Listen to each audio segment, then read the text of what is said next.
We all have certain gifts.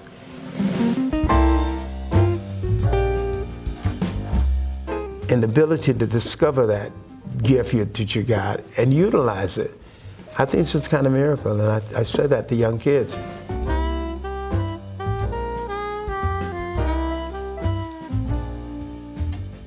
I said, we're all gifted. You got to find out where it is.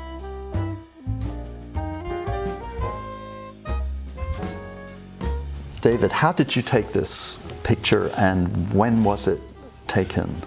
Prior to the Civil Rights Movement. And we're having demonstrations all over the country. You know, the symbolism is remarkable. I think this is one of the best pictures of civil rights that I've ever seen. It speaks volume about the problem that we're facing. A lot of things went down in the barbershop.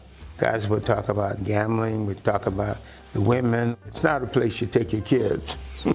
You wouldn't have had the freedom that I had just to go in and snap it, because I'm part of the community. And this is my barbershop, and that's my barber. I already had contact here.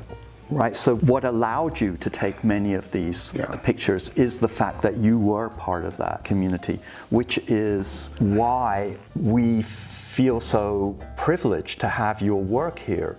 You are actually the first African-American photographer whose archive is represented in the Bancroft. What makes this fascinating to me is that you take this it's a candid portrait, everything is right, and then you walk around the corner and you climb a scaffold and you take a urban landscape view, which is completely different. There are instances in my life in photography where it was just my day, and the images just sprung out of nowhere, and it was almost saying, that's it, go for it.